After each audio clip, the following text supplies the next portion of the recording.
A possible criminal liability rests on those who captured the runaways but due to negligence allowed them to escape again. Other earlier codes are more lenient in punishing the accomplices assisting the illegally holding runaways. According to the code of Lipit Ishtar, circa 1870 BCE, he who hid fugitives was obliged to give a slave for a slave or to pay a high compensation to the owner of the slave, while in the laws of Ishnuna, circa 1930 BCE, he who detained a fugitive for a period of time longer than 1 month and did not return him or her to the owners was charged with theft.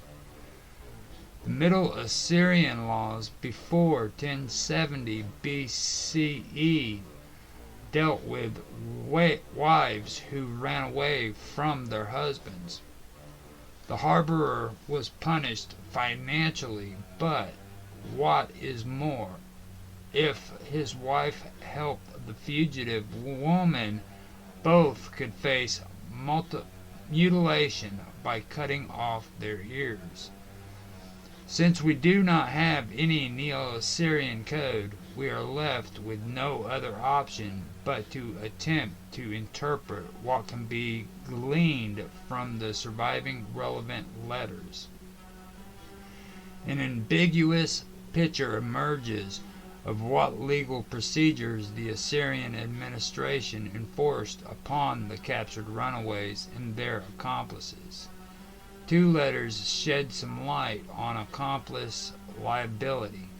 A report on a village manager who assisted the escape to Apumu in Subria of two servants, presumably slaves, who belonged to Nabukinu governor of Tili.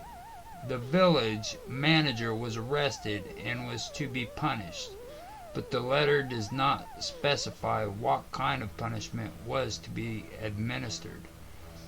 Similarly, a certain Bala'u Ikei, who gave shelter to runaway slaves, was required to hand them over to his son, a possible owner, immediately, and to stand trial before the king himself. The letter says nothing about the punishment to Balu'u Ikbi. Also, in this case,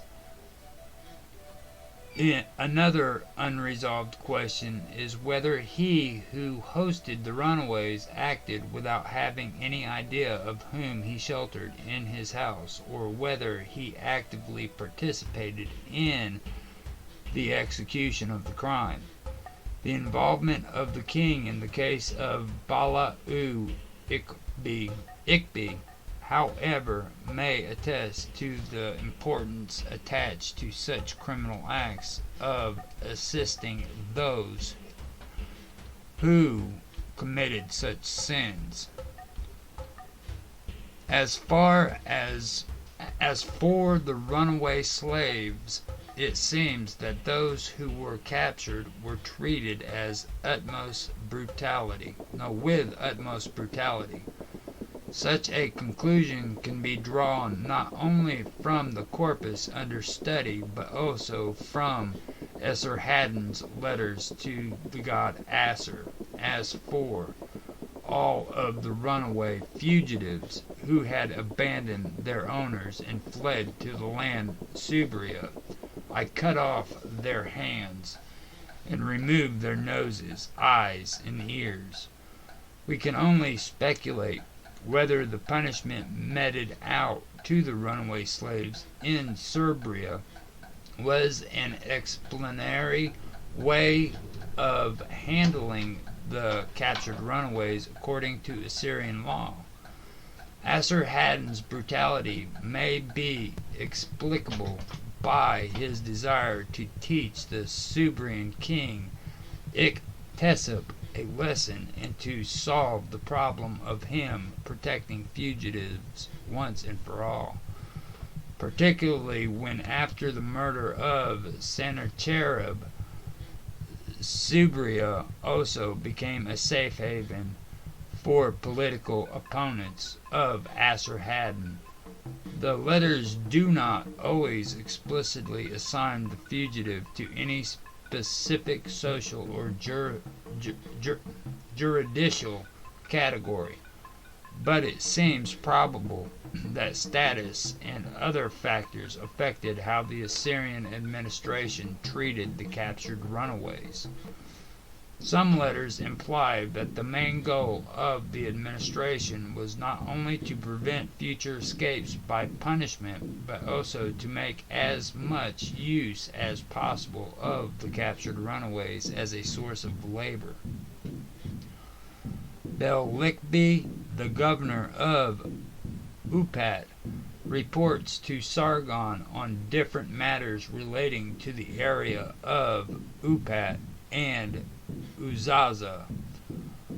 He also complains that his carpenters who ran away, the king needs them back in Der Sarukin, obviously to work on his new capital.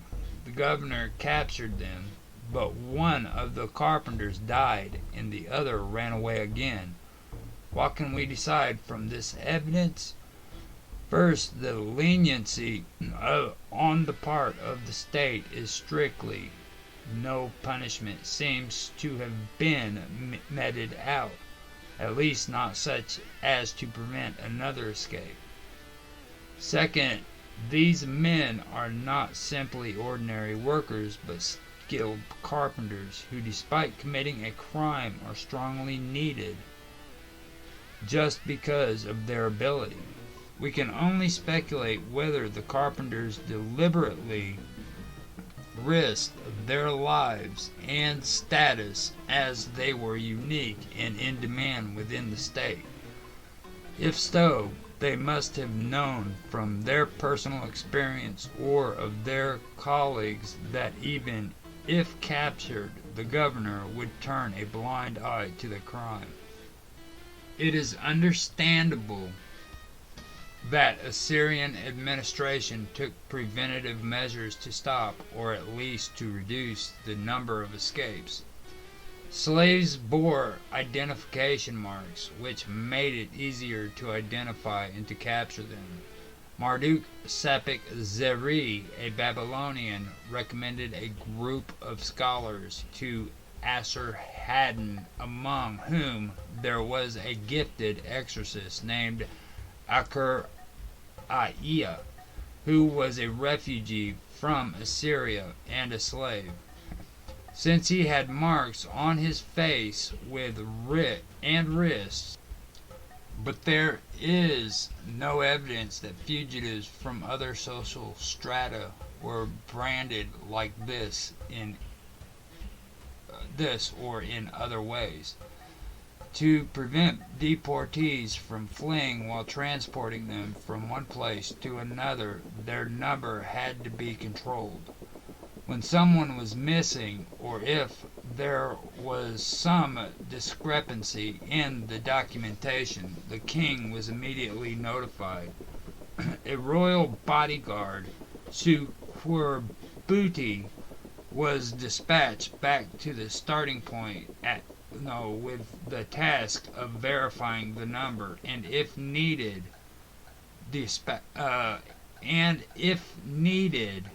and if possible, of bringing the missing people back. We can cautiously assume that there were some independent inspections which aimed at checking the number of missing people against the one previously reported. Another way of preventing people from escaping to another country where the international treaties stipulated by the Assyrian kings were the international treaties stipulated by the Assyrian kings. Some of them have been preserved, others are known from secondary sources. The oldest treaty dealing with fugitives was concluded between Samsu-Adad V and his Babylonian counterpart Marduk Zeker Sumi. The clause reads, "The king shall indicate to him the fugitives who fled from Assyria to Babylonia." Hence, we can conclude that the Assyrian king was to prepare a list of any fugitives who were to be deported back to Assyria from Babylonia. The treaty, or rather loyalty oath, which Assur-Nirari V drew up with Mati-Ilu, king of Arpad, is the only known interstate agreement from the 8th century which pertains to runaways. In this document we read, "You shall not conceal or protect any chariot fighters or cavalrymen, nor send him to another country." As it can be seen, the clause does not concern ordinary fugitives, but potential deserters from the elite of the Assyrian army. In conclusion of such a clause into the treaty may indicate that desertion might have been a problem at the time of general political turmoil during the reign of Assur-Nirari V. On the international arena, the real concern of Assyrians was the possible alliance between Arpad and the Urartian kingdom, which was attempting to expand into northern Syria. Therefore, it seems reasonable to assume that the demand of not sending the fugitive charioteers and cavalrymen to another country meant that Assur-Nirari V wanted to block the desertions to Urartu. Esarhaddon's letter to the god Assur describes the conquest of Subria, points to the existence of a treaty between Assyria and Urartu. Here Esarhaddon narrates how he dealt with the captured Urartian runaways. Contrary to the brutal treatment of the fugitives from Assyria, the king was lenient towards the Urartu, or the Urartians. According to the settlement with Rusa II, it was the Urartian king who was to mete out punishment for them. As Assarhaddon himself states, "In order to keep the treaty and because of the truth and justice the great gods gave me, I inquired, questioned, investigated, and denounced those people. I did not hold back a single Urartian fugitive, and not one escaped. I returned them to their land." There is no doubt that the campaign against Subria was primarily aimed at destroying political opposition against Assarhaddon and his sons. Any successful action taken by the Assyrian king in Subria depended on the Urartian cooperation, because the conspirators could easily flee to Urartu, where we can assume that Rusa's task was to block access to his own country, although there are no clues about his real role in this alliance. It should be borne in mind that Rusa may still have hosted Esarhaddon's brothers at his court. The letter from Samas Sumu Akin to an Assyrian called Salmu Beli Lesmi, harks back to a treaty which has not been preserved between Esarhaddon and Urtak of Elam. After a period of hostilities, Urtak's reign is characterized by a thaw in Elamite relations with Assyria. In 673 BCE, Elamite and Gutian messengers came to Nineveh offering peace and friendship. In this letter, Samas Sumu Ukin admonishes Salmu Beli Lasmi to obey the treaty by sending him fugitives. Among them was a former Elamite refugee, Ayar, and his family. His fate may be indicative of how a changing political situation affected the status of fugitives who could never feel safe and secure. Esarhaddon's Adi, the so-called succession treaty, was a sworn oath of loyalty in favor of the ruling dynasty aimed at preventing a rebellion against the successors of the king. As such, it imposed certain obligations on those who might have uncovered the plot. The recipients of the Adi was, among others, obliged to seize the fugitive conspirator, and if captured himself by the opponents of Assurbanipal, he was supposed to try to escape and inform him about the forthcoming threat. The paragraphs related to fugitives show that Esarhaddon wanted to avoid the escape of political opponents beyond the borders, an act which had happened after the murder of his father. These treaties were in force throughout different periods of the existence of the Assyrian Empire. They were stipulated between Assyria and its vassal states, as well as with independent political entities. When the empire was at war, it willingly welcomed fugitives from hostile countries. Some fugitives found safe haven beyond Assyria, but others had to live on the verge of society within its borders, under constant threat of being recognized, captured, and punished.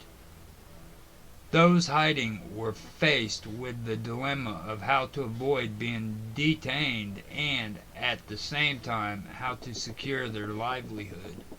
We know short of nothing about their fate, the strategies they applied to survive, and the way they operated in a new social environment, nor about their relations with their families and kinsmen. Runaways became gang members who perpetrated violence against innocent people.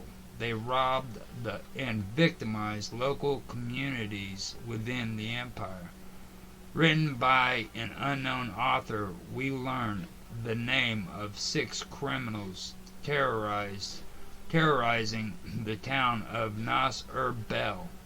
Samas Belu-ur, the governor of Arzuina, reports to Sargon on a marauding gang in the mountainous area close to the province of Mazamua, where, near the pass of Babiti, a group of criminals fell upon manservants of the chief confectioner.